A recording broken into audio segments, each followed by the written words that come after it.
Hi guys, this is Atco. Well, I'd like to go into my game room again. We're going to have chapter 3. You know, I've got a room that I turned into my game room about 20 years ago. What used to be a living room, but we don't use it, so why not use it for something else? And it's become kind of a game room slash man's cave, and I've had a lot of fun with it.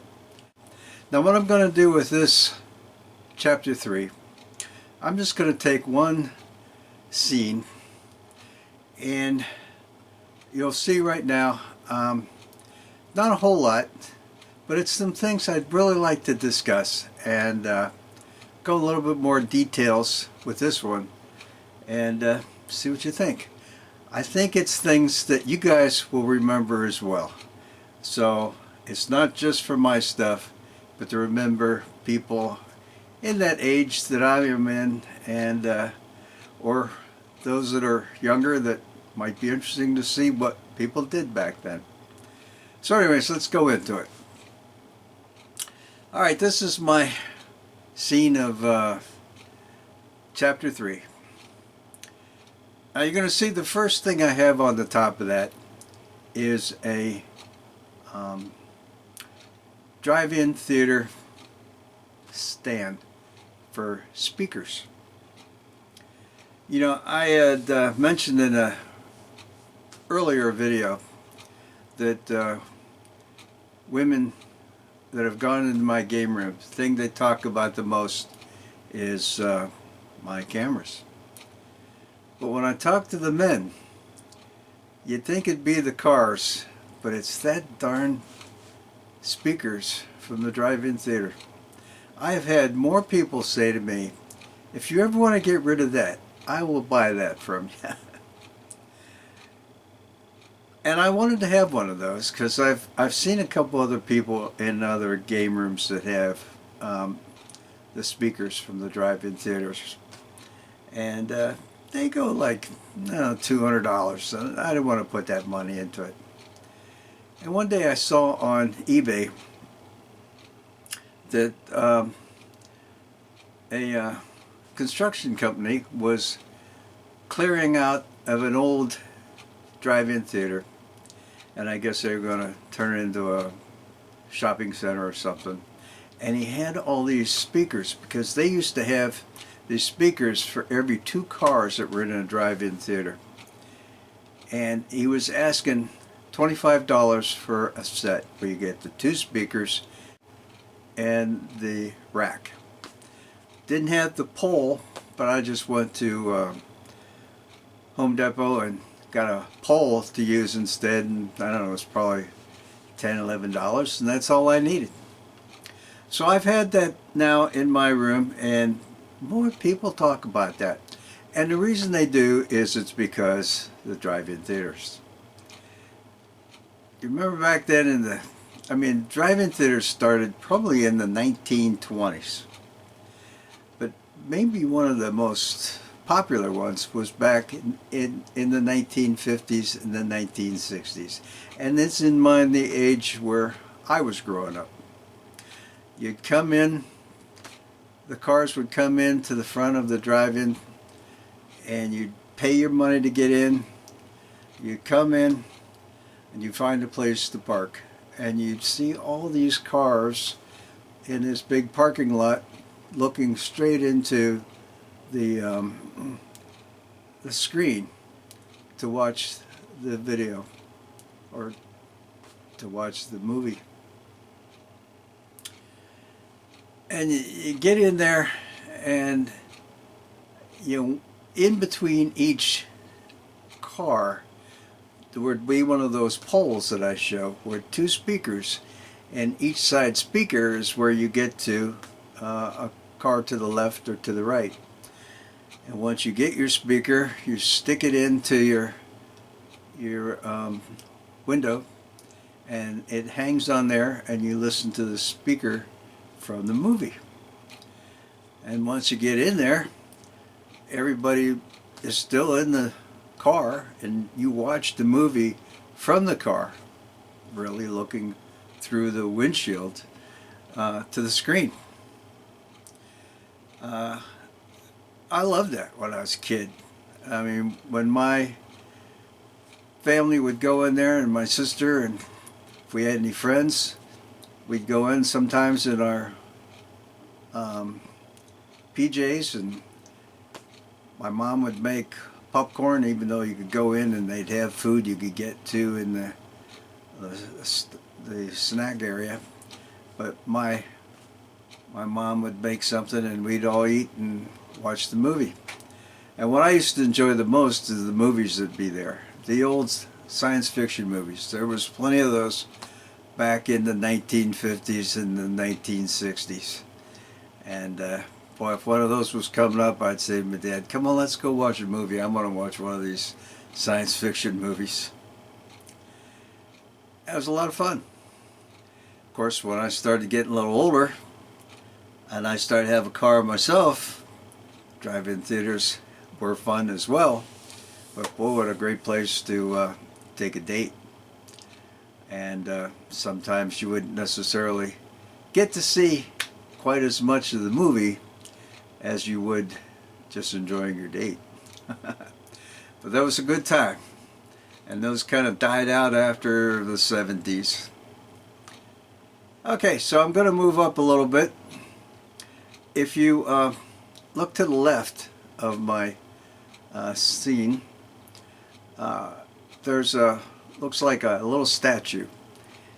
And what that is, that's a statue of a comedian from the 1930s to 1940s called W.C. Fields. He was a comic actor, did a lot of movies. He was a funny guy. Funny guy. I was, wasn't even born until the 50s, but you could still see his movies on, reruns, or if you call that, of the movies, and they're really funny. He was mainly planned in his movies as a hard-drinking, egotistic man that hates children and dogs. But it was very funny of whatever he'd do in his movies.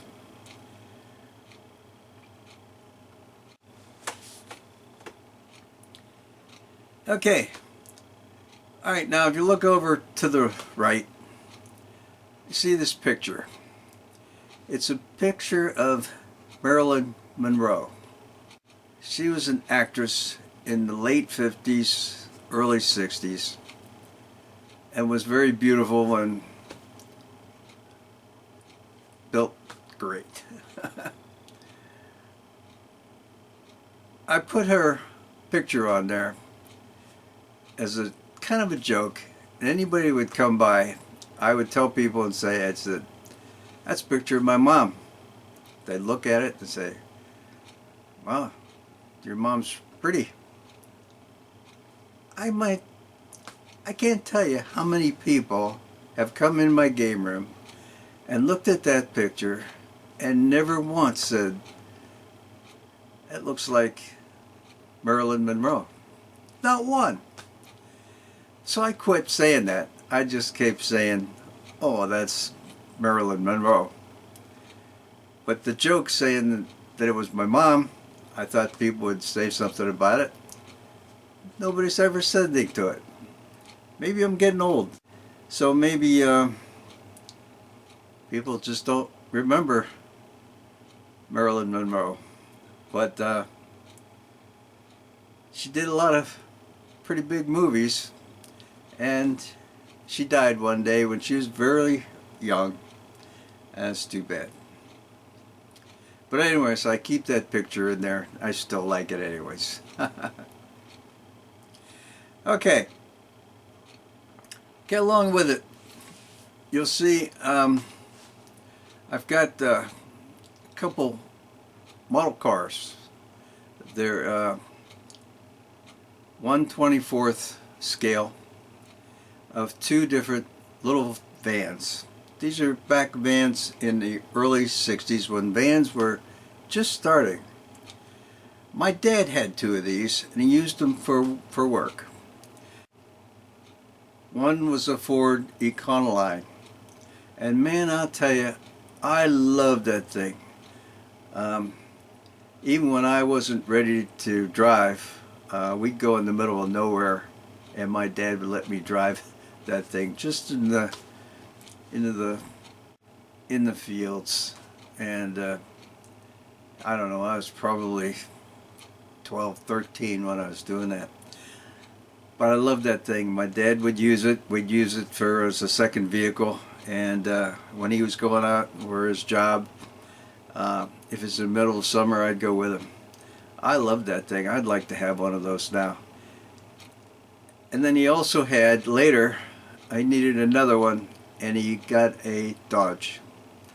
And that Dodge was a junk. We had almost no problems in that Econoline. We probably had it for 4 years. We got the Dodge. That sucker, first of all, it always smelled like gas inside of it. It would have problems where it wouldn't start. If you would drive down and you put the pedal down and it would get stuck. He had to put a rope to pull that out by himself when it would get stuck. Hated that thing.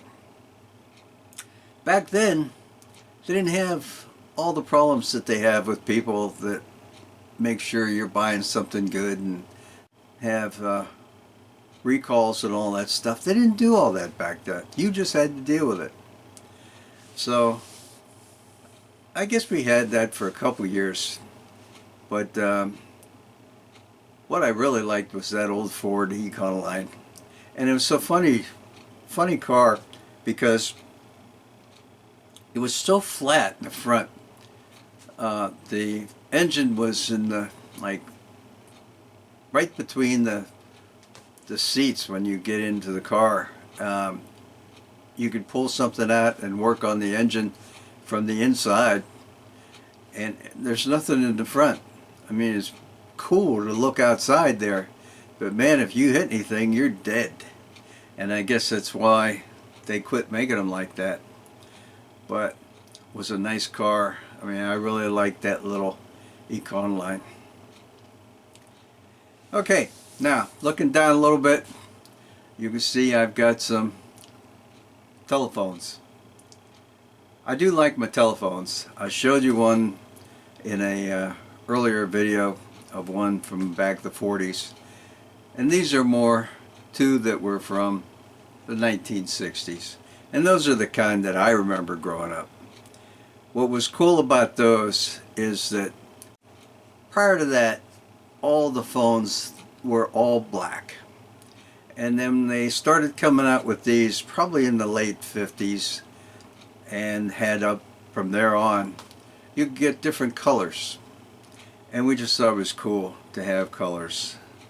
And then we landed up getting 2, 3 phones where I don't remember that too much, but I'm sure that when my parents were married, they probably only had one phone. But these are the kind that I remember the most. So even that little white one was a, they call it a princess phone, and they were pretty popular too. If you look down the bottom of that scene, you'll see an old movie projector. Back then, they didn't have, of course, the videos that you could make now. Even the people had the tape videos back in the 80s. These were all running from reel, using film, and mostly the most popular were the 8mm, at least the ones back in the 50s and the 60s. You take that out, you make your movies, you have to have it processed. Take you a couple, 2, 3, 4 days to get that. and then you get the new film and you put it in, and you guys play it off into your own house and put a screen out, use the projector, and you watch your movies. It's a funny thing. I don't know if everybody was like that, but my dad was pretty cheap on his film.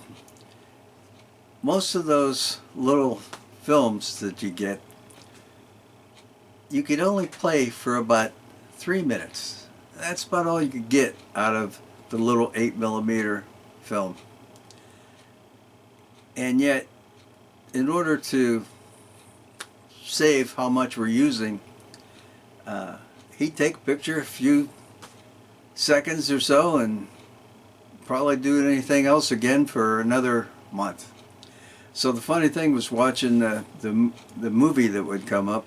We'd play it and we'd start watching it, and it might start in the middle of a snow in a winter, and then something in for Easter, and then something during the summer, and then the fall, and then all of a sudden we're in the winter again from the next year. And it's funny, then we'd be watching that, and all of a sudden we landed up going through a whole year on that 3-minute reel. And yet I probably have 20, 30 of those, and I've already converted all of those into a DVD, so I could give that to my family. But I still got the stuff just because it looks cool. Okay, so that's pretty much it. That's chapter 3. More coming, and I hope you guys enjoyed it. So this is Atco, signing off.